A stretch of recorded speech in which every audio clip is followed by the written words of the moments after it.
Sinetinho. Sino, coração da aldeia. Coração, sino da gente.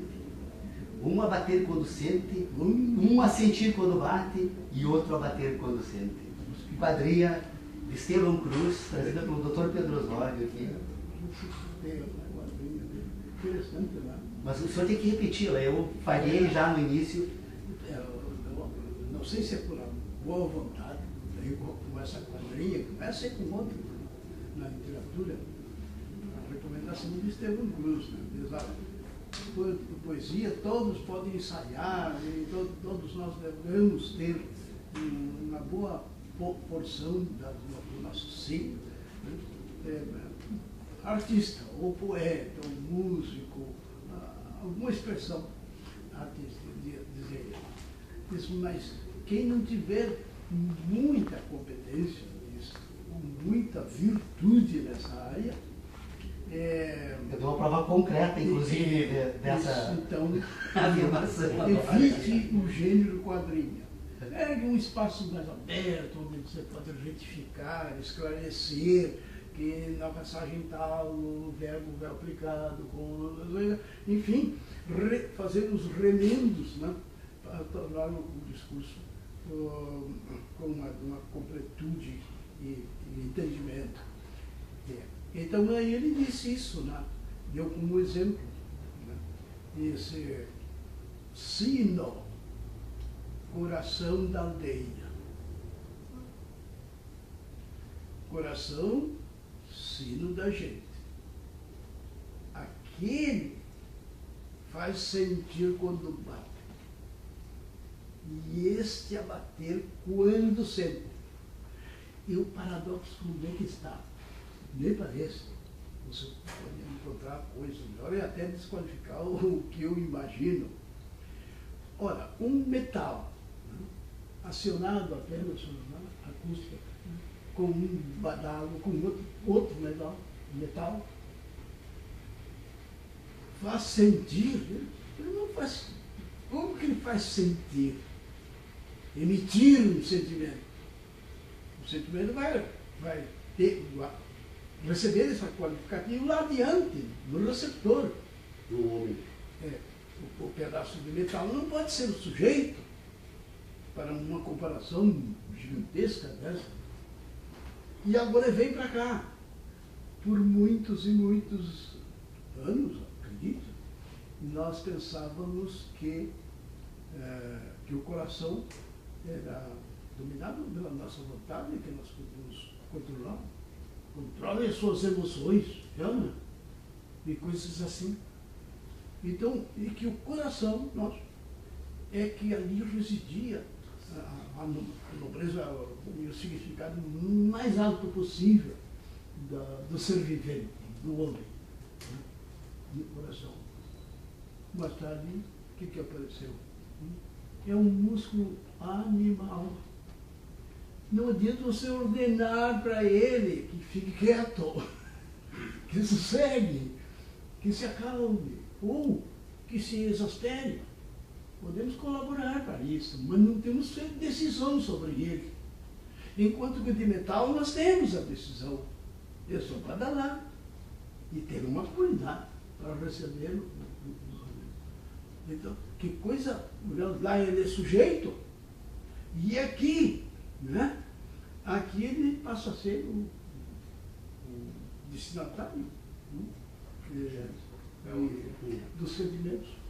Um bate no invertido na sua centro, lógica, um bate e sente o centro. Mas Só uma que eu criação digo que o sujeito e o genial. objeto deve ser percebido de várias maneiras. Aí. Isso metafísico, só sujeito e objeto por volta da ciência, tá? Isso aí que o senhor levantou.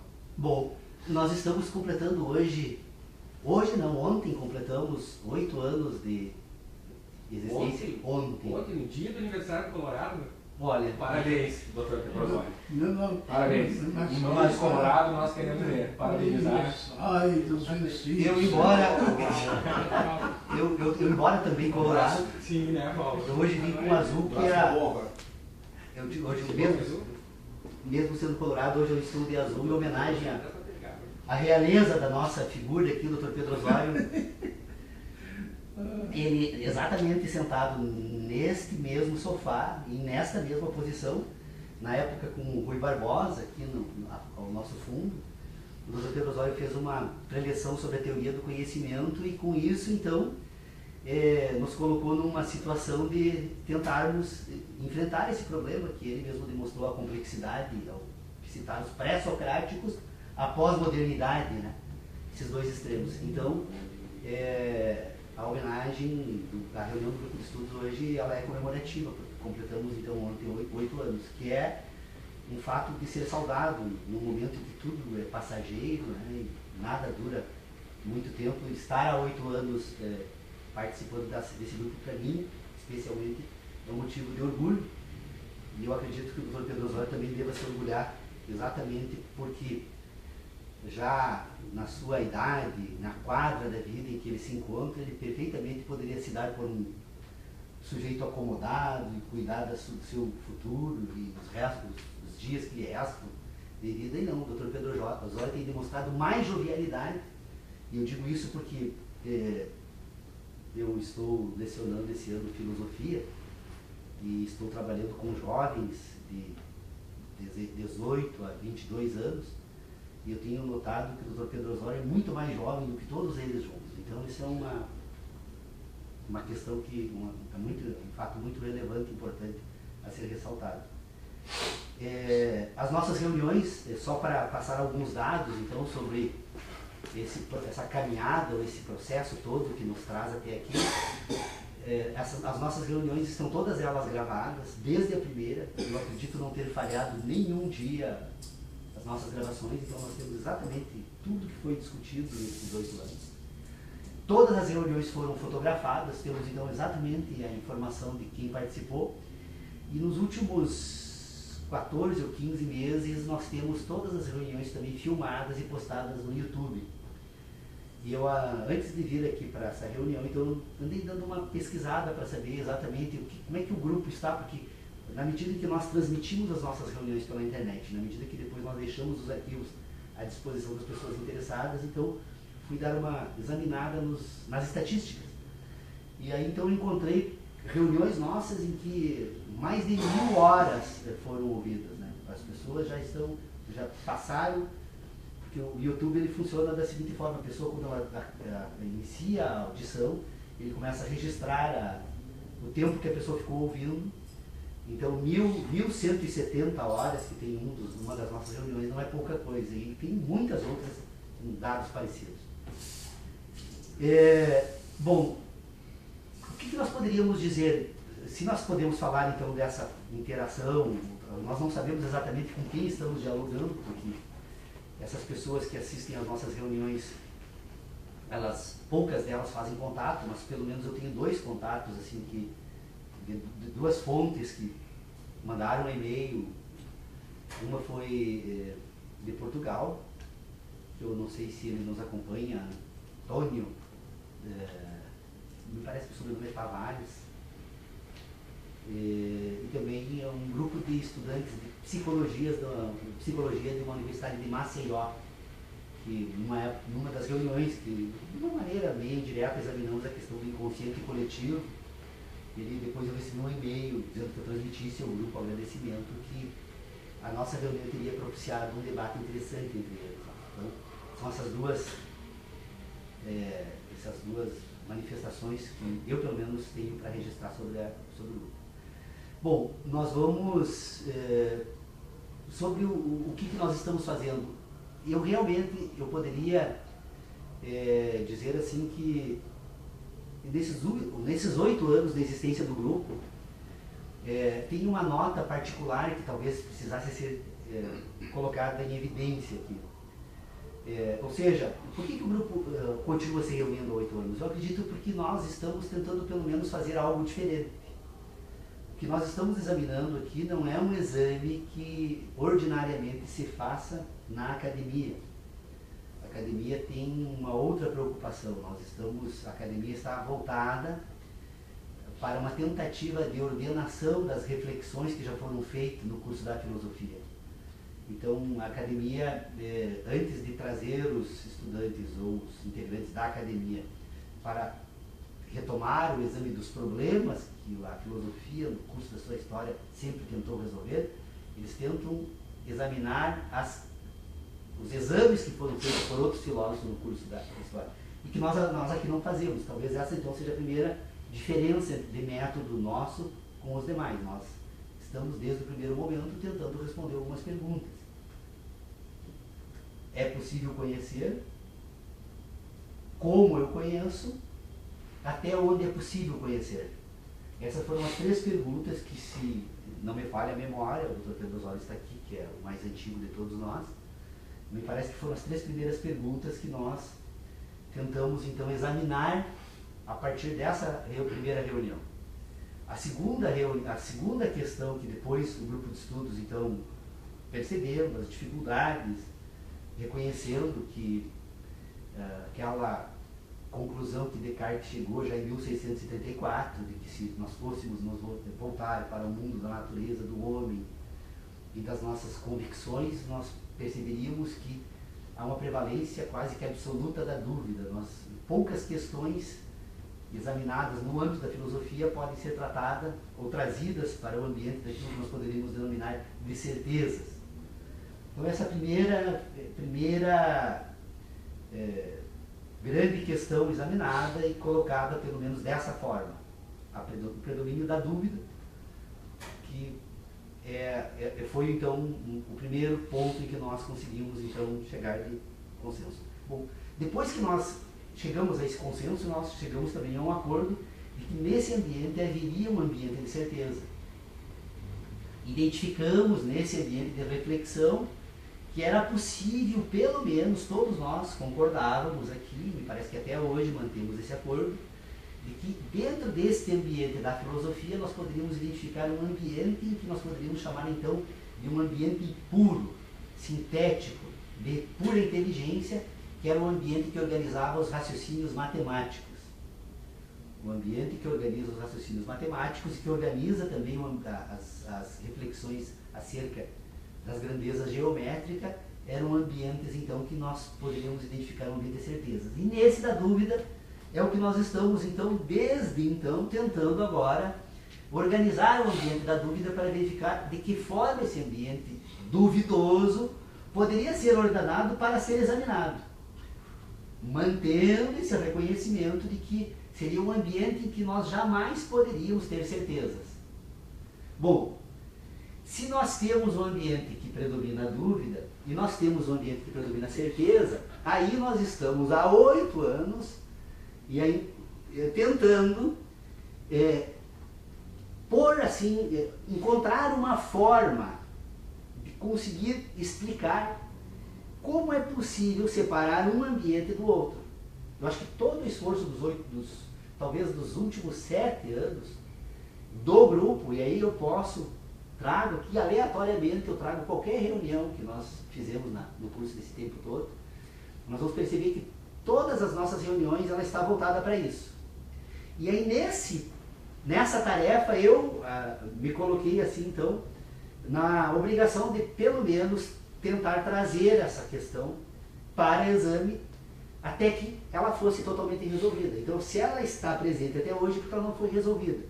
Qual é o problema? Por que nós estamos há 8 anos examinando exatamente a mesma questão e mesmo assim não fomos todo mundo embora daqui? O que nos atrai? Essa é a primeira questão que nós precisamos examinar. Porque, olha, alguém poderia dizer, pô, mas se vocês estão há 8 anos sempre examinando o mesmo tema e vocês não enjoaram ainda dessa discussão, o que ela tem de interessante? Ela não se esgotou. Então todas as reuniões são tentativas novas de trazer essa questão para exame. E aí eu pretendo agora, se me derem essa oportunidade de falar 5 minutos, trazer uma nova forma. Ontem, pensando sobre o assunto, 5 minutos, não passa de 5 minutos. Ontem, pensando sobre o assunto, eu disse, mas por que nós não conseguimos?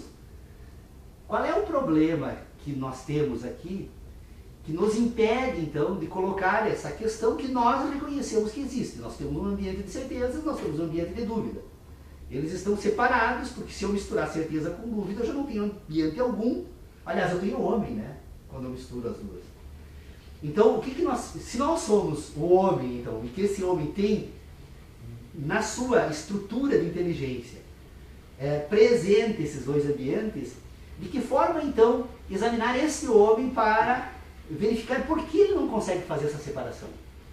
Aí eu me dei por conta que o homem não consegue fazer essa separação, e talvez agora eu estou trazendo então uma nova proposta de exame dessa questão, é porque nós precisamos, pelo menos de uma forma sumária, examinar a história desse homem para tentar entender como essa inteligência que ele chama hoje de inteligência racional civilizada foi constituída, construída, para tentar identificar no curso dessa construção onde esta reunião das certezas e dúvidas, esse ambiente da incerteza, portanto, né, ou da mistura, ou do complexo, da completa... Não tem uma palavra para dizer que os dois se fundem, porque não fundem os metais. Que as duas se tornam uma no homem, né? Comum. As duas se tornam comum. A dúvida e a certeza, ela acaba ocupando um ambiente comum e a falta de separação de ambas acaba criando todo esse problema que a filosofia se debruça até hoje. Bom, é que na verdade o homem, o ser humano, ele, como estrutura orgânica total, ele tem, e nós temos que reconhecer que ele tem dois âmbitos distintos de inteligência que se interligam no homem, que constituem o homem. Este homem sente e este homem pensa. O homem que sente é o homem que sente, o homem que pensa é o homem que pensa. O problema é que o homem total, civilizado, é o homem que sente e pensa. E qual é o papel da educação no sistema de civilização? O processo civilizatório é o processo que tem por objetivo constituir um homem total, e essa constituição do homem total ela só é obtida na medida em que ele consegue trazer o ambiente das sensações para o das ideias e constituir um sistema de relacionamento, um sistema racional de inteligência.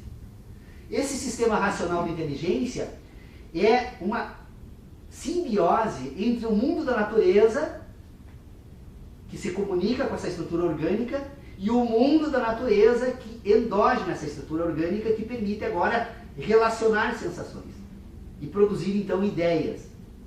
Então, na verdade, a educação tem um papel fundamental na desconstituição dessa competência humana. Porque os indivíduos, quando eles começam a desenvolver a sua estrutura racional, todo o esforço da educação é afastar esse indivíduo do ambiente dos seus sentidos e aprisioná-lo a um ambiente de ideias. Então, quando o indivíduo, na sua mais tenra, né, idade, e nas primeiras manifestações de domínio dessa inteligência, começa a se voltar para o exame dessas competências, a educação que nós introduzimos, então, agora, então, é uma educação da racionalidade instrumental do adulto para a racionalidade instrumental da criança, é uma transferência de relacionamentos. Ela passa a fazer com que este indivíduo agora, então, deixe de considerar essa separação e passe a tratar, então, o ambiente das suas ideias como se ela fosse uma simbiose entre aquilo que ela pensa com aquilo que ela sente. Que, na verdade, são relações sensíveis que são impressas na estrutura orgânica por uma competência que é a sensibilidade. Então, essa estrutura orgânica é sensível, e ao ser sensível ela recebe impressões, essas impressões são produzidas por fenômenos, há uma escala, inclusive espacial, entre o fenômeno e o indivíduo que recebe impressão, e esta impressão agora, então, ela é tomada não como impressão, mas como o fenômeno que produziu a impressão. O indivíduo passa a pensar imaginando que ele pensa o mundo, que ele pensa a natureza, que ele pensa os objetos. E ele abandona o exame daquilo que efetivamente é a única matéria-prima que ele tem desse sistema de inteligência racional, que não são os objetos, o mundo e a natureza, mas as sensações que ele obtém do mundo. Então, o grande problema nosso é identificar agora, neste ambiente caótico que nos constituiu, e isso é quase impossível. É uma tarefa difícil de ser cumprida sem um certo esforço. Por quê? Porque na medida em que o indivíduo reconhece isso, a primeira grande questão que se coloca é um desvanecimento total. Não é mais possível. Olha, se tudo aquilo que eu tomava por realidade é algo que eu criei de uma forma a enganar a mim mesmo, como eu vou retomar agora um sistema novo, totalmente a partir de novos relacionamentos? Então, essa é a grande dificuldade. O grupo de estudos continua até hoje e talvez possa prosseguir nessa tarefa por alguns milhares de anos, porque todos nós, se quisermos efetivamente encontrar uma forma de resolver essa questão, nós temos que partir do reconhecimento que nós precisamos retomar tudo aquilo que nós chamamos de racionalidade para produzir ela a partir de novas bases. E essas bases agora elas são racionalizáveis, é possível compreender isso. É possível compreender. Ora, se eu tenho um homem que sente, que portanto ele precisa ser compreendido, é necessário agora então colocar esse homem no universo, que constitui um mundo e que portanto produzem uma série de relacionamentos entre esse homem e o mundo. Embora todos os homens individualmente sejam diferentes, porque este mundo se imprimiu de forma diferente nesses indivíduos, isso não nos impede de perceber que há um indivíduo e há um mundo total, há um universo na qual o homem está inserido. E nessa relação do homem no universo com o universo é que é possível constituir um mundo racional. Então, este homem que sente tem uma estrutura que precisa ser examinada. Por quê? Porque destes exames nós vamos poder perceber que esse homem produz agora então um sistema de verdades. Primeiro ele tem um conjunto de sensações. O homem, na natureza, ele foi produzido pelas suas sensações. Então, ele, ao receber essas impressões da natureza, essas impressões lhe transformaram, e essa transformação que se operou nesse homem, produz um homem que é um homem resultado das suas sensações e, portanto, agora é o homem com as suas verdades. O homem e as suas verdades é o homem das sensações. Ora, se o homem e as suas verdades é o homem das sensações, é necessário agora compreender que estas sensações que produzem impressões, elas também agora servem de matéria-prima para produzir um outro sistema de inteligência, que é um sistema sintético. Ora, o homem impresso, nós seríamos como? Pode usar um monte de figuras de linguagem aqui, só para ilustrar, apesar de não ser bom, é contrário, inclusive, ao que eu penso para examinar a questão, mas rendo-me. O homem é impresso como é impresso um jornal, como é impresso um filme numa máquina fotográfica, é impresso como é impresso um livro, é impresso como é impresso um computador. Ou seja, estas relações da natureza com essa sua inteligência de sentidos imprimem um homem. O homem, então, é um homem impresso. Estas impressões que o homem recebe da natureza são as suas verdades, que seria o dado do disco rígido do computador, que seria as letras do livro, do jornal e assim por diante. Então, este homem é um homem transformado porque ele foi impresso.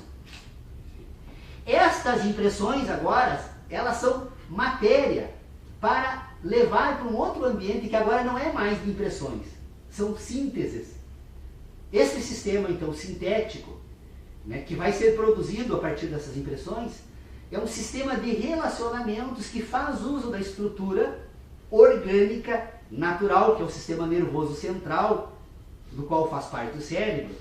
Estas impressões agora, elas passam a relacionar das impressões recebidas na estrutura orgânica total, ela passa a relacionar agora um sistema completamente sintético que vai tentar agora destas relações, ela aí vai fazer o uso de diferentes áreas do cérebro. O cérebro humano é um composto orgânico total, em que cada área desse composto orgânico total representa uma dedicação a uma impressão que é produzida pelo mundo da natureza. Então, as impressões que chegam a essa estrutura orgânica pelo nervo óptico são armazenadas numa parte do cérebro. Tanto que a ciência já demonstrou que, dependendo de determinadas doenças em determinadas regiões do cérebro, você perde a visão, em outras você perde a audição, em outras você perde o tato. Ou seja, a depender da região do cérebro afetada, há a perda da competência de produzir relacionamentos sintéticos nessa estrutura orgânica. Então, vocês percebam, é uma coisa absolutamente simples. Pensar não é uma atividade que possa ser colocada como divina, sobrenatural, que está fora dos domínios da inteligência humana, que constitui um ambiente. um espírito, né? Ele compõe aquilo que nós denominamos de espírito, mas não é nada que não seja as relações produzidas sinteticamente nessa estrutura orgânica. Isso vai constituir neste sistema de inteligência uma capacidade agora de, associando, através de sinapses, diferentes regiões do cérebro, constituir agora um sistema de relacionamento que representa o mundo da natureza. Então, as ideias que esse sistema de inteligência armazena como imagens, como sentidos de sons, de gostos, de tatos, de olfato e assim por diante, não passa de uma representação sintética através de relacionamentos em diferentes regiões do cérebro, a partir das comunicações que as terminações nervosas que essa estrutura orgânica tem, elas levam essas terminações nervosas para as diferentes regiões do cérebro, estas impressões e as relações entre essas impressões agora é que produzem então as representações do mundo da natureza. Então as ideias do mundo da natureza, embora elas pareçam representar o mundo da natureza, elas em verdade representam as sensações. O homem então que sente é o intermediário entre o mundo da natureza e as ideias. É por isso que os homens têm ideias diferentes a respeito dos mesmos fatos que produzem sensações. Porque para um indivíduo o som de um ruído de um foguete pode ser sensação de regozijo, porque ele pode ter recebido impressões em ambientes festivos, como Réveillon, etc. Então ele evoca deste som, do estouro, né, de um foguete, uma sensação que está associada a outras sensações que eram produzidas nesse mesmo ambiente de sensações que constituiu a ideia do ruído, daquele que ouve o ruído de um foguete e sente a sensação de um tiro, de uma bala atravessando no seu corpo. Isso é a nossa discordância. A sensação é a mesma, a percepção vai ser diferente. As relações produzidas no ambiente de sensação são distintas, porque aquele que sentiu a sensação do tiro, ouviu o ruído e sentiu a dor do tiro, estava num ambiente... Não, um levou um tiro e o outro fez festa. Só um louco teria a mesma... Imaginaria que alguém poderia, num ambiente de festa, ter a sensação de um tiro sem ter levado o tiro. A percepção da sensação é diferente para os homens. A sensação se dá no indivíduo da mesma forma. Não, é porque o conjunto... a sensação é a mesma para todo mundo. Ninguém vai pensar diferente. Agora, a percepção que vai dar lá para o Cristiano, que vai dar para o Alberto, daí é diferente. Essa percepção estraga tudo. Mas assim, poderíamos chamar de sensação, na verdade, a impressão. E a sensação, a sensação é o resultado. A percepção é a impressão. É a prova de que tu chegou a em comentar 8 anos ainda tu não... Rebobina a fita e tu vai ver. Tu chegou nisso, a impressão prova é a de que percepção. efetivamente ainda há uma seria confusão. bem um exemplo correto, mas os estudiosos da semiótica, o Peirce, falavam sobre a questão da imagem acústica, né? Citaste o exemplo do foguete, e aí entra a questão Uma associação da forma com o como ruído. é uma colaboração em cima dessa divergência. Assim, a questão da formação dos signos, né, pela pessoa. Então, a imagem acústica, mesmo tendo um determinado ruído, áudio, cada pessoa tem uma forma de criar, de receber essa imagem acústica de forma diferente. Não existe imagem acústica. Ou nós temos a audição ou nós temos a visão. Não, nós mas a imagem as duas acústica... podemos produzir uma categoria de inteligência. Não, mas a imagem acústica existe sim, desde... No sentido figurado. No sentido figurado, ela são existe, associações. porque ela produz sensações, uma imagem que ela é invisível, mas através do áudio, através do ruído, ela te provoca uma sensação. Ela evoca, e essa sensação é a imagem acústica, né? Na mídia se trabalha muito isso. Mas daí pela semiótica, né? Pela semiótica, Que pega pelo ponto Peirce de ali e vista. tal, tu contextualiza isso aí bem. Aqui no caso, por exemplo, assim... É que na verdade, assim, ó, só um pouquinho, vamos só colocar uma questão assim, uma questão de ordem, porque daí nós não temos como discutir esse assunto. O que eu estou tentando colocar é assim, ó, nestes dois ambientes que constituíram as impressões, não é só, eu não estou levando em consideração apenas o ruído do foguete em si, a explosão, não estou levando em consideração apenas a explosão. Estou dizendo que o momento que produziu aquela explosão, para um indivíduo, estava associado a um ambiente de festa, uma série de outras impressões que se associaram a esse ambiente. Mas aí entra a questão da Não, imagem acústica, não. que ela gera na pessoa. Explodiu lá, todo mundo teve a mesma sensação. Explodiu lá. Agora, o que vai Agora, sentir, um então? indivíduo que somente ouviu um ruído da explosão e nesse momento sentiu a dor de uma perfuração de uma bala, Ele não tem como associar, se ele nunca teve num ambiente de festa, ele não tem como associar uma sensação à outra. Então, na verdade, nós temos um conjunto orgânico que associa, porque na verdade todas as impressões humanas, elas não são únicas. O universo não existe. Se vocês me derem um único fenômeno que possa ser isolado no universo, eu nunca mais toco nesse assunto. Não tem. Assim, mas qual é a relação de tu isolar uma coisa do não, outro? O universo está falando de sensação. Mas o homem é um processo no espaço. O homem é um processo no espaço. O homem, ele jamais é um homem único, total, isolado do universo. Não, só um pouquinho, mas aí, ó, nós já discutimos isso aí. O homem é um ser no espaço. Civilizado, produzido. Pois é, mas aí eu acho um pensamento cristão que bota lá que existe uma origem para coisa bom. Mas aí é um problema final. Sim, nós estamos ainda nós estamos examinando a inteligência, mas não o Paulo, homem. aí tu tá pegando o eixo filosófico que a existência precede a essência das coisas. E daí? A essência está ali, depois vem a existência. E para mim não funciona assim.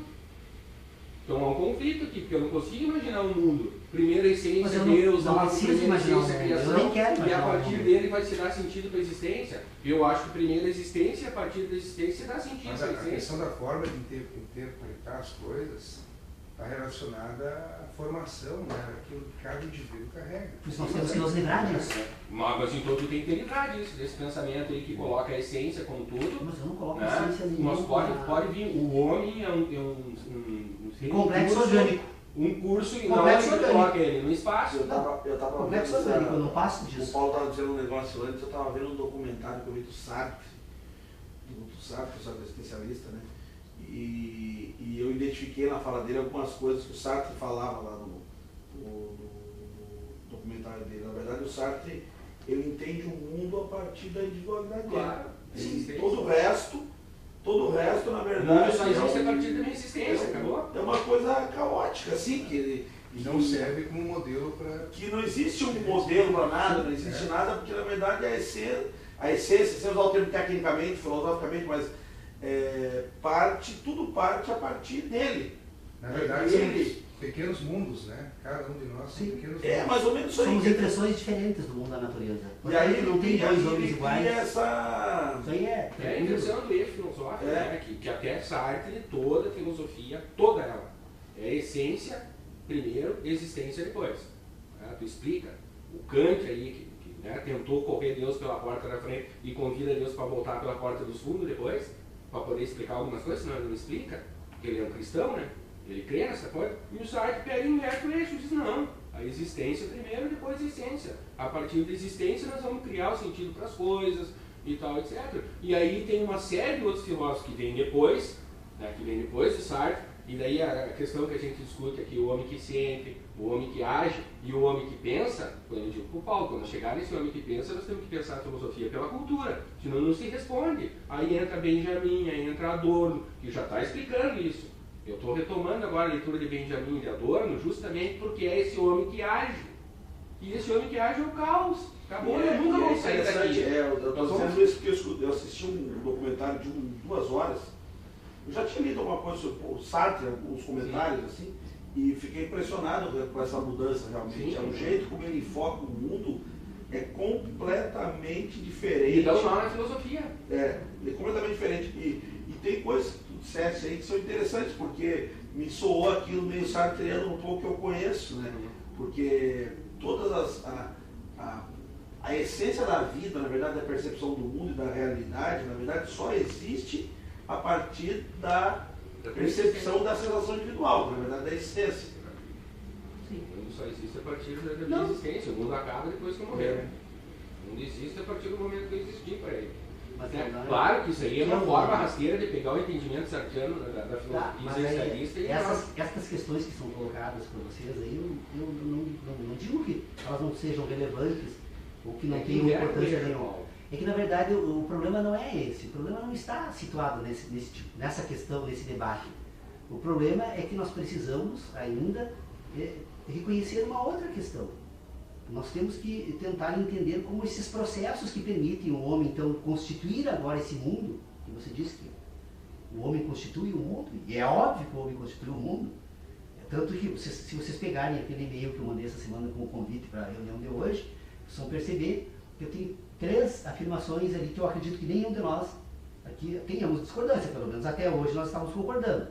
Que nós poderíamos tomar algumas categorias de inteligência para esse nosso debate como um acordo, que o universo é um processo em curso de espaço. Nós acho que não discordamos sobre isso. O universo é um processo em curso de espaço. É uma discussão do tempo. Agora não. Mas agora, Tudo bem. o mundo é o universo ordenado por sensações. Tá, não, mas ok, mas essa é uma forma de A razão são sensações ordenadas entre si, ou seja, nós temos a sensação que se ordena entre si, constitui a razão, nós temos o homem que ordena o universo no espaço e constitui o mundo, portanto essas questões aí estão aceitas. O problema é que o homem constitui o mundo. Eu tenho o meu mundo, tu tem teu mundo, o Sodré tem o mundo dele, o Dr. Pedro Osório tem o dele, todos nós temos o nosso mundo. Ninguém discorda disso. O problema não é esse, o problema Não é essa é assim, ó, é o que eu estava pensando aqui agora. Acho que nosso problema para resolver, na verdade, passa por um passo até antes, assim, como é que se constitui o homem. Porque tudo isso depende do homem. Filosoficamente, como é que o homem se constitui dentro do mundo? Ou a gente constitui um mundo e o homem se insere nesse mundo, ou o mundo é constituído a partir da existência humana. É isso que o Leonardo está dizendo. Que inverte o eixo completamente da visão. Não, e eu sempre reitero, Paulo, o que tu pensa está bem fundamentado. Esse sistema de impressões, eu concordo. Esse sistema de impressões produz o homem. Quando o homem se reconhece como tal, ele se volta agora e produz o mundo. É isso? Sim, não, eu também Nós acho. concordamos com isso. Só que pensando filosoficamente. Isso não está em debate. Pensando filosoficamente, a partir das matrizes de pensamento que a gente tem na área, toda ela, nós sempre tivemos que ter um ponto de partida. O ponto de partida é que é o problema. São as relações entre o homem Eu também acho que não existe uma coisa e sem o a outra. mundo. Eu não filosófico de tudo. São as relações entre o homem Aí e o tu mundo. vai dividir, né? Essas Porque, na verdade, correntes filosóficas aí que vai pegar eixo para explicar. As relações entre o homem e o mundo que tem que ser, elas não devem ser explicadas o que são elas, mas como elas funcionam. Para mim, me basta examinar isso. O nosso eu problema, não tenho um outro propósito. toda vez que a gente tentou pensar no homem que age aqui, é o homem do caos. A gente não vai conseguir. Eu digo para ti assim, ó, fiquemos no homem que sente, no homem que pensa, que aí nós vamos chegar na ciência. Quando nós chegarmos no homem que age, mas tu não precisa dizer como o homem age. Aí tu tem que botar cultura, aí tu tem que pegar Nietzsche, esse é um sujeito, é um indivíduo só, que sente, que pensa de forma diferente, que sabe, que se alimenta, que faz sexo, que sua, que tem calor, que tem frio. E aí não tem como tu colocar metafísica nesse homem. Mas não tem metafísica aí. É o que a gente está tentando. Quando tu tenta chegar a um entendimento desse homem, é a metafísica agindo como ciência. A metafísica, na verdade, é o sistema de ideias. Porque eu preciso pôr em ordem o sistema de ideias. Esse está colocando bem. Mas e como pôr em ordem? Separar nesse ambiente de ideias as certezas. Não, mas esse aí o Paulo, dentro do que ele propôs nesse tempo todo, eu acho que está bem ordenado. Eu digo para ele, o que ele pensa está bem ordenado. Eu não concordo, mas está bem ordenado. Esse homem que sente, esse homem que pensa, eu acho que está resolvido já. Pois é, na verdade, só, qual é o problema? Está resolvido para ele sustentado. e para a filosofia, porque ele pega um eixo filosófico, vai lá, eu tenho coerência, tem toda... Ciência e conhecimento são âmbitos diferentes de um exame de um mesmo tema. Exato. Mas eu preciso reconhecer que são âmbitos diferentes. Eu não estou dizendo que... Tu produz ciência, né, sem conhecimento. A ciência, o conhecimento está voltado para o mundo das sensações. Todo conhecimento humano tem origem em sensação. Todo. Sem exceção. Todo conhecimento humano tem origem em sensação. Agora, as ideias, a ciência humana, não necessariamente está vinculada às sensações. Eu tenho na ciência, por exemplo, uma parte da ciência, que é a matemática, que não tem sensação alguma. Então, conhecimento e ciência são exames que precisam ser distinguidos. Não pode só generalizar só a partir da matemática. A matemática é uma particularidade. Nós temos algumas ciências que dependem do sensação. O problema é que quando você faz a transposição, que o Kant chama de transcendentalismo, que é tirar da sensação do âmbito orgânico, que é o termo que tu usa, para transportar para um ambiente próprio, só de ideias, nós Que é fazemos o que orgânico o também. Kant chama de transcendental. É Você orgânico. tira daqui e joga para lá. Mas- E aí você ordena esse mundo Sim, aqui. mas tu tira da onde? Mesmo Não, o mundo das lógico, ideias, eu tô mesmo o mundo da dizendo, você- matemática, tu não tira ele por acaso. Mas ele é um ambiente Ele orgânico. parte da onde? Parte do mundo da natureza primeiro, senão tu não chega nele. Não, eu também acho. Não chega Porque nele. percebam o seguinte, assim, ó, quando eu falo do ambiente do conhecimento e o ambiente da ciência, é que nesse ambiente da ciência nós temos um ambiente sintético puro e nós temos um ambiente sintético impuro. Nesse ambiente da ciência, então, o ambiente sintético puro é aquele que ele é constituído unicamente dentro desse mesmo ambiente. Não precisa sair fora dele para constituir esse sistema de ideias. Eu uso a matemática como exemplo para facilitar, mas não precisaria necessariamente tratar unicamente da matemática. As relações lógicas, né? A lógica, a matemática. Tem uma série de... Porque a matemática é um sistema lógico, né? Que usa tem uma função nesse ambiente lógico. Depois, se eu pegar nesse ambiente sintético puro, eu separo agora um ambiente sintético impuro. Por que eu denomino nesse ambiente da ciência o ambiente sintético impuro? Porque esse ambiente sintético impuro agora, ele vai buscar no mundo da natureza os modelos. Sim, perfeito. Então, como ele usa a natureza como modelo, ele agora tem que estar sempre sujeito ao teste da verificação. Ora, se eu estou utilizando a natureza como modelo, esse modelo, a natureza, nós reconhecemos que é um processo em curso. Não há nada estático na natureza. Se formos examinar todo o fenômeno natural, ele se apresenta como um processo dinâmico. E a nota distintiva desse processo dinâmico é o movimento. Então, se esse modelo que esse ambiente sintético impuro usa está em movimento, ele jamais é o mesmo. Ele toma um determinado... Não, isso aí lá nas pré-socráticas, lá Parmênides, né? Chamavam de banhar no mesmo rio duas vezes. Parmênides está presente na minha estrutura orgânica, porque eu sou resultado desse processo cultural que produziu a todos nós e a mim mesmo. E provavelmente essas reflexões estejam já presentes organicamente. Esse é o desafio. Eu parto do pressuposto, se vocês querem então polêmica, vamos polemizar. Agora então eu vou divulgar algo que é uma... Eu parto do pressuposto de que a inteligência, o conhecimento, todo o conhecimento que dirige nas sensações, ele é legado para gerações futuras. Todo o conhecimento que eu adquiro no curso da minha existência e todo o conhecimento que me antecede no universo, desde a primeira estrutura orgânica lá, prima das amebas, sei lá, estou dando esse parentesco, que desenvolve todo esse processo de conhecimento que constitui aquilo que sou eu hoje. Eu sou legatário e vou para minhas gerações futuras agora o conhecimento que eu adquiri. Todos nós vamos fazer o mesmo. Então, se tivermos a felicidade... Só que, na verdade, o que eu estou tentando examinar é uma outra questão.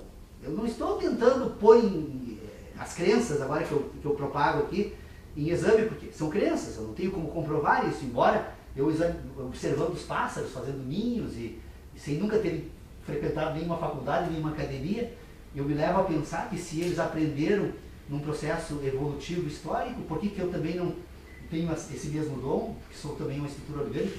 Mas o que eu quero tentar dizer para vocês é o seguinte, que esses juízos que são puros e esses juízos que são impuros, esses que são impuros que é o objeto da nossa controvérsia.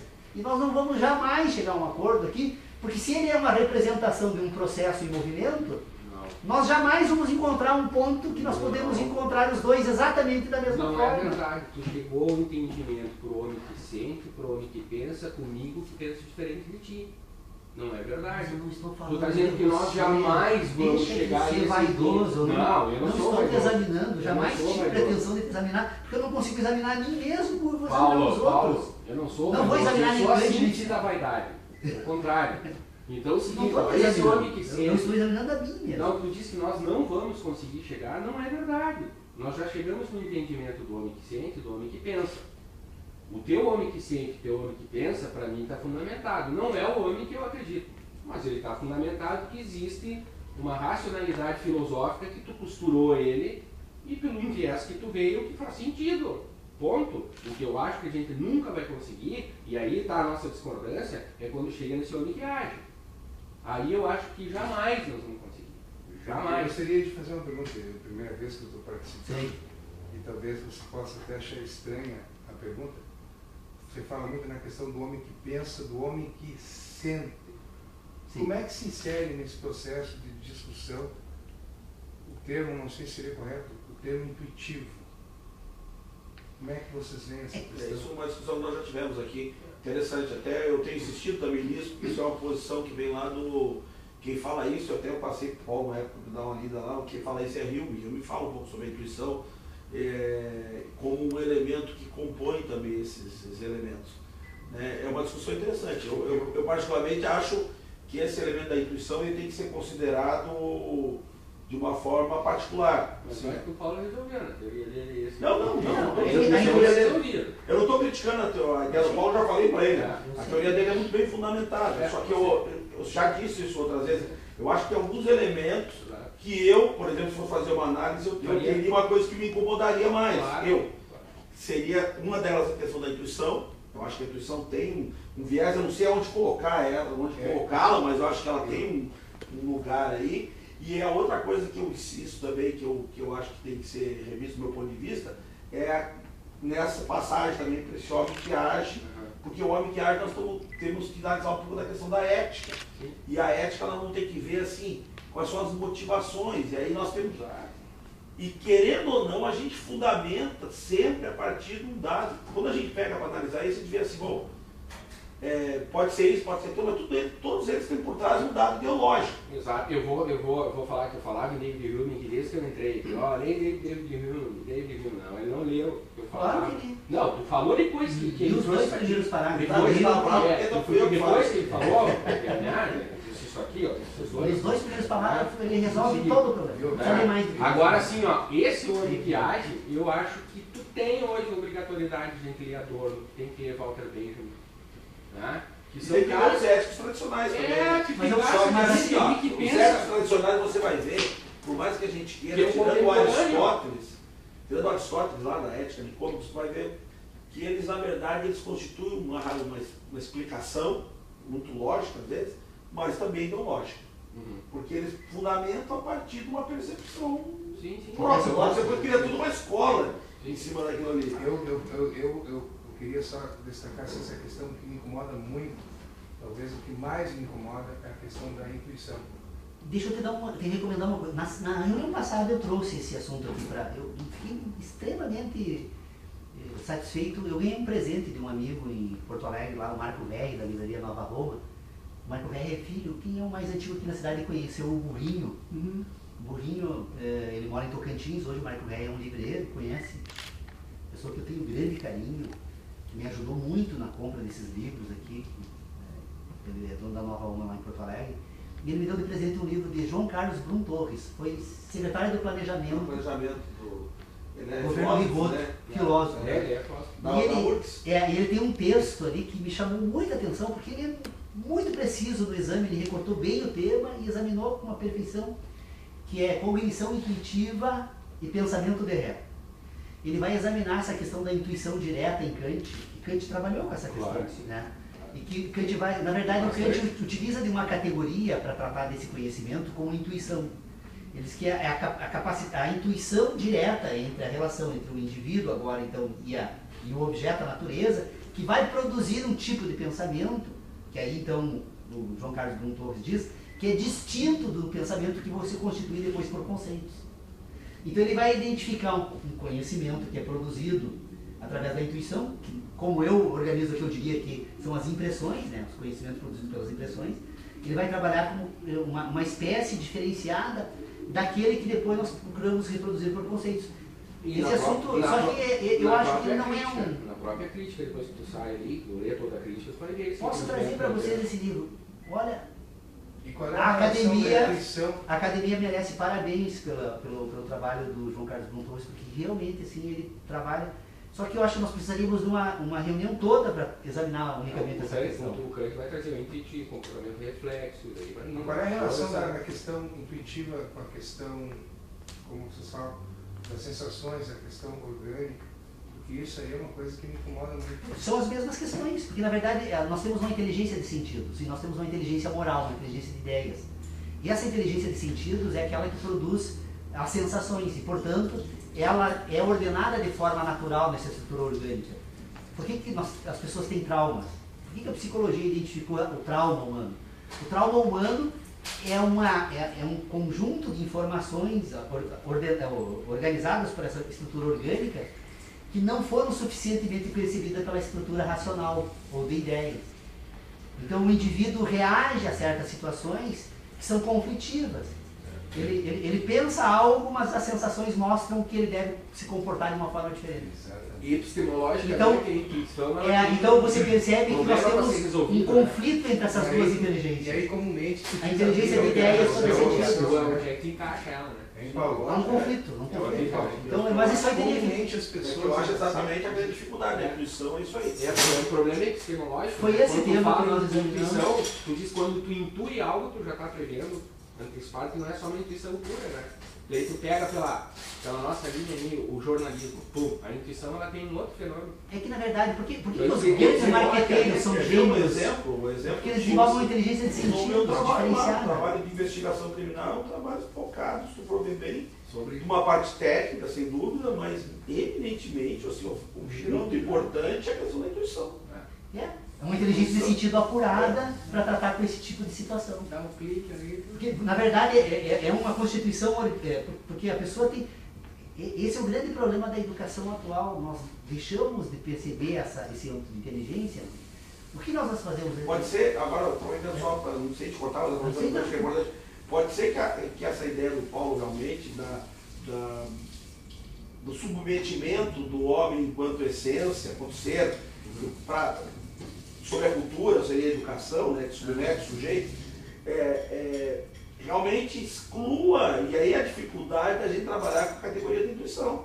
Porque se ele retoma a questão do homem a partir de um homem que sente plenamente, em todos os aspectos, pode ser que dentro desse contexto de inteligência de sentidos, que é o termo que o Paulo usa, nós já tenhamos a intuição ali dentro. E a gente na cultura da educação formal, a gente acaba tirando isso fora, né? Pensando só na racionalidade, aquele negócio. Tem um exemplo, né? O Paulo trouxe, eu acho bacana assim, né? Quando alguém da academia vem e contextualiza isso fora dela, né? Essa questão do aprisionamento da educação. Eu acho que um proprietário pega uma criança, né? Que está dentro da tua casa e a angústia, a alegria, ou seja, o universo que está dentro dela começa a explodir, ela pega uma caneta e começa a pintar a parede, a porta do quarto, o sofá, aí vem a mãe e larga ela para dentro da escolinha. Ela chega na escolinha e deixa ela pintar no pátio. Daqui a pouquinho leva ela lá para dentro da salinha, bota um papel e diz, agora tu não pode sair de dentro desse círculo aqui. Se ela sair fora do círculo, chama o pai lá porque ela está com um problema. Então tu começa de um determinado momento, a partir de agora tu pinta o quadrado, tu pinta o triângulo, tu começa pinta a só formatar. E aí o processo que a gente vem a socialização a socialização. Ao invés de Tu não está desenvolver socializando essa reduz. Mas pelo contrário, tu está ensinando para ela que existe um limite no mundo, né, que tem regra, que tu não pode sair do círculo, que tu não pode sair do triângulo, que tu não pode sair do quadrado. Isso existe, de certa forma, uma necessidade da vida social, né? Mas essa questão do caráter da intuição, ela não deve ter surgido da questão do perigo? Ou do prazer. Ou do prazer. Uma pessoa que se desenvolve ao extremo a capacidade da conquista, por exemplo, amorosa. Ele, antes dele abordar alguém numa conquista amorosa, ele já tem mais ou menos um conjunto de informações para saber se ele vai ter sucesso ou não. Tanto o perigo como o amor. Nós temos duas grandes... Na verdade, Cristiano, nós teríamos que retomar que a questão do sistema hepta-animal de inteligência, que também é um tema que nós examinamos aqui, que coloca as questões de uma forma diferenciada. Porque o que o Leonardo coloca aqui da ação humana, na verdade, nós temos que separar uma outra questão. A ação humana, antes de examinar o homem agindo, é necessário examinar as diferentes formas de ação. Desculpa. Por quê? Porque, na verdade, a ação está condicionada a uma estrutura orgânica. Ora, na ação humana, se eu não colocar o coração que bate nesse sistema de ações, eu não vou ter condições de colocar a mão que se move. Porque toda essa estrutura orgânica, ela obedece a diferentes estruturas que também coordenam esse sistema de ações. E nós tentamos examinar o homem que age apenas a partir da cultura. E aí nós reduzimos demais esse debate, desqualificamos ele. O homem animal e o homem intelectual. nesse processo. É que assim, ó, nós temos um ambiente absolutamente, nós temos um universo. E ao invés de nos restringirmos a pôr em ordem nesse universo aquilo que é ordenável, nós imediatamente abandonamos, porque isso vem lá da educação. Ora, quando a criança pergunta, pai, de onde eu vim? Ah, meu filho, tu veio?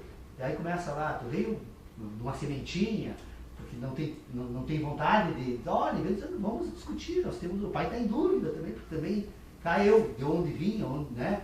Nós temos um universo que nos antecede, que também precisamos pensar sobre isso. E na verdade nós convencemos esse indivíduo que está desenvolvendo um sistema de inteligência a dar por resolvido uma questão que a humanidade jamais vai conseguir dar por resolvido.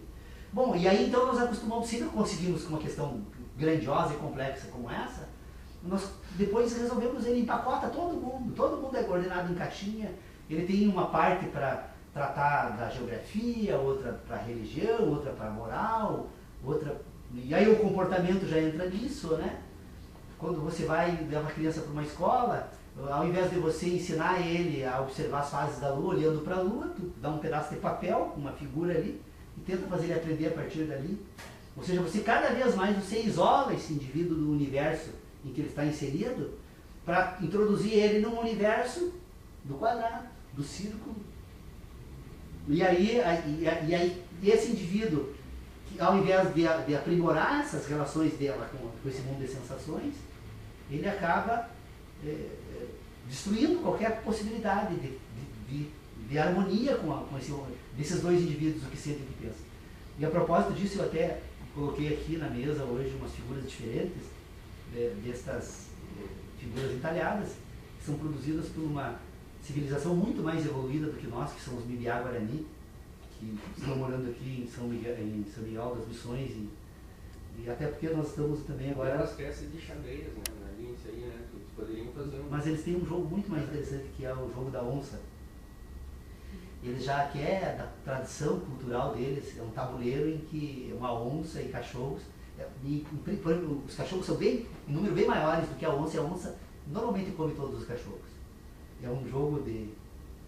Quem quiser conhecer, a Unijuí, até por sinal, essa semana, ontem foi aberta uma exposição, eu levei todo o material dos Mibiá Guarani que eu tenho aqui para a Unijuí, para o Museu Antropológico da Unijuí, aproveitei e levei também uma exposição de fotografias que fizemos há uns anos atrás, eu, Tadeu Martins, o Giovanni Lima e o Fernando Gomes. Vai ficar até dia 20 lá no Unijuí, lá eles têm o tabuleiro do jogo da onça, que se perdeu, que é da cultura que melhor me deu uma deixa, eu aproveitar para divulgar isso. Eu queria só abrir um parênteses, mesmo sem querer fugir do assunto, como tocaste na questão dos Guaranis.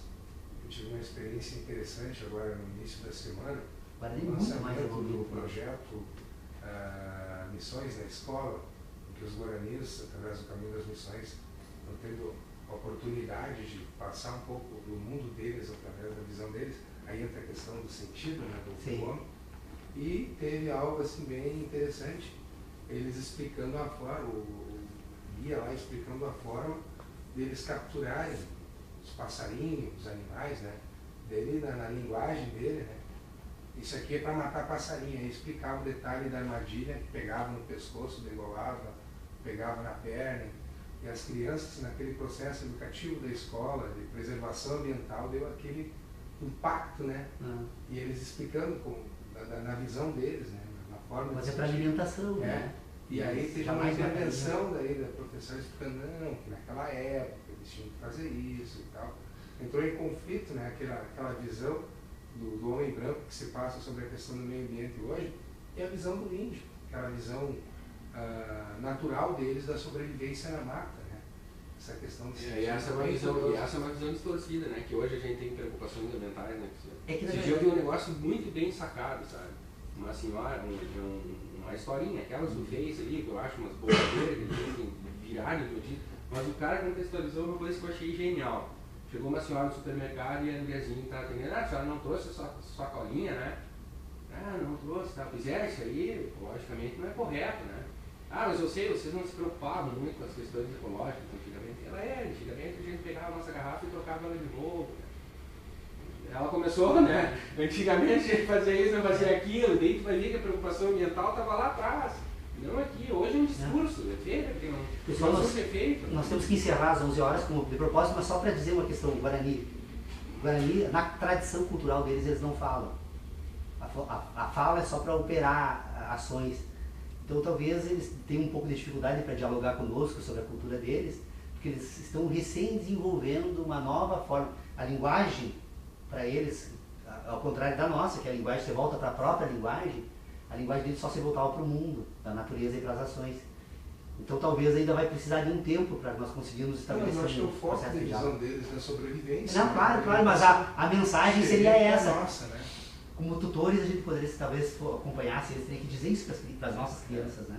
Que hoje se mata por prazer. Eles matavam o animal, e Pra tanto que eles não conversavam. Hoje as pessoas sobreviviam, faziam isso, hoje a gente sobrevive, só que quem faz isso são outras pessoas especializadas em fazer, O Guarani puro mesmo, por exemplo, ele não fala durante a refeição, porque seria uma forma de respeitar os espíritos da natureza que estariam presentes naquele momento em comunhão, porque ele teve que tirar uma parte da natureza para a alimentação da vida da natureza.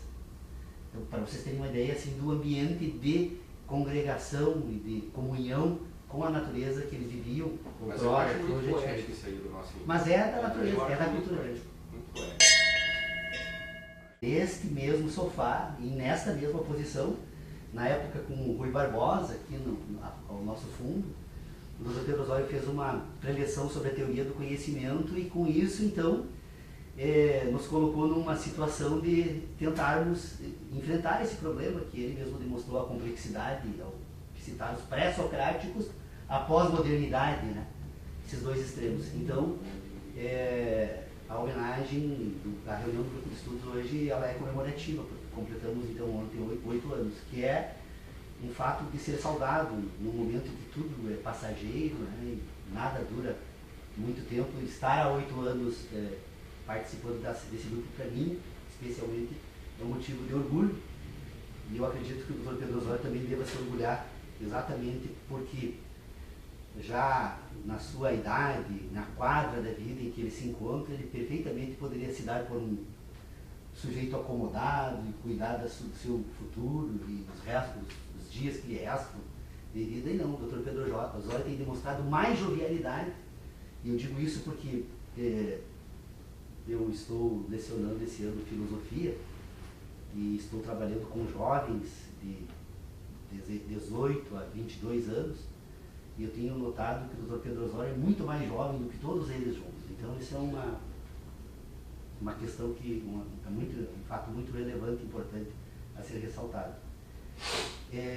As nossas reuniões, só para passar alguns dados então sobre essa caminhada, ou esse processo todo que nos traz até aqui, as nossas reuniões estão todas elas gravadas, desde a primeira. Eu acredito não ter falhado nenhum dia as nossas gravações, então nós temos exatamente tudo que foi discutido nesses 8 anos.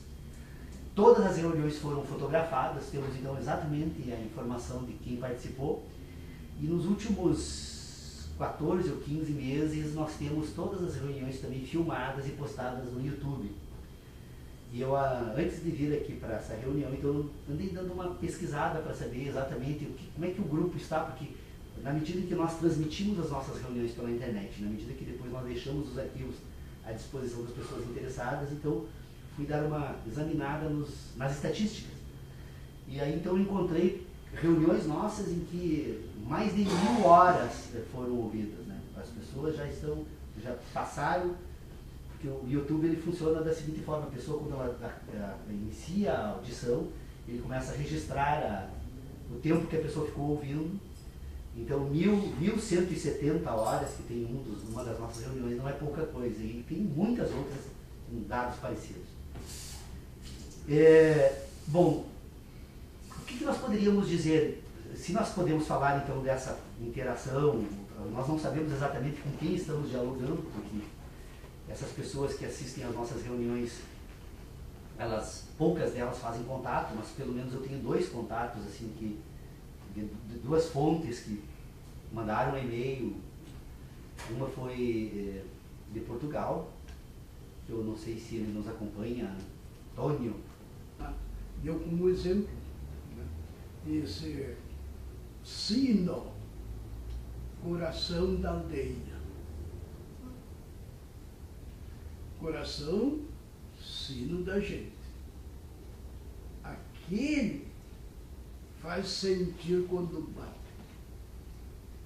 E este a bater quando sente. E o paradoxo, como é que está? Me parece. Você pode encontrar coisas melhor e até desqualificar o que eu imagino.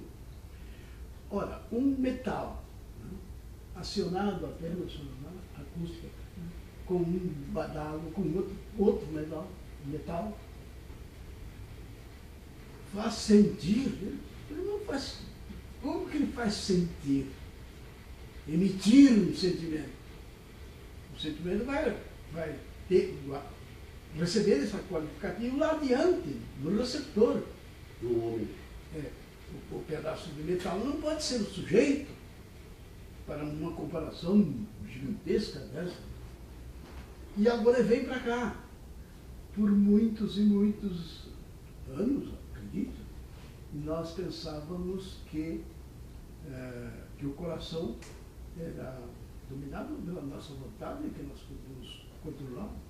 Controle as suas emoções, chama, e coisas assim. Então, e que o coração nosso é que ali residia a nobreza e o significado mais alto possível do ser vivente, do homem, né? No coração. Mais tarde, o que apareceu? É um músculo animal. Não adianta você ordenar para ele que fique quieto, que sossegue, que se acalme, ou que se exaspere. Podemos colaborar para isso, mas não temos decisão sobre ele. Enquanto que de metal nós temos a decisão. É só badalar e ter uma qualidade para receber. Então, que coisa, lá ele é sujeito, e aqui, né? Aqui ele passa a ser o destinatário, né? Dos sentimentos. Um bate no sentido na sua lógica, um bate e sente o sentimento. Mas Só uma que eu criação digo que o sujeito e o legal, objeto deve ser percebido de várias maneiras. Aí. Isso metafísico, só sujeito e objeto por volta da ciência, tá? Isso aí que o senhor levantou.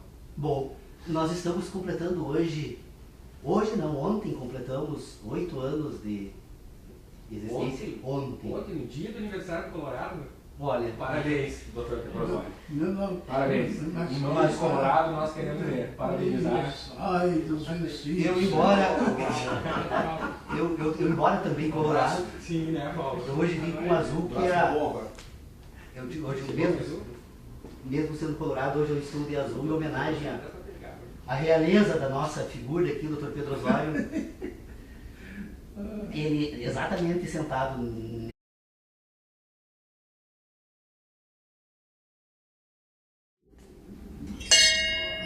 olha, então, Sinetinho. sino coração da aldeia, coração sino da gente. Um a bater quando sente, um a sentir quando bate e outro a bater quando sente.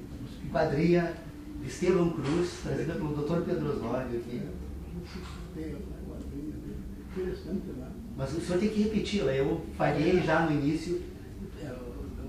Não sei se é por boa vontade, daí com essa quadrinha, começa aí com outra na literatura, a recomendação de Estevão Cruz, né? Diz, poesia todos podem ensaiar, e todos nós devemos ter uma boa porção do nosso ser, né?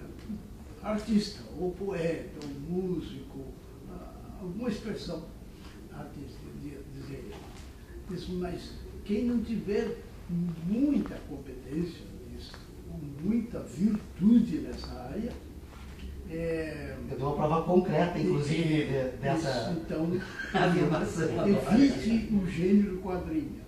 Pegue um espaço mais aberto, onde você pode retificar, esclarecer, que na passagem tal o verbo vai aplicado, enfim, fazer os remendos, né, para tornar o discurso com uma completude e entendimento. Então aí ele disse isso, né?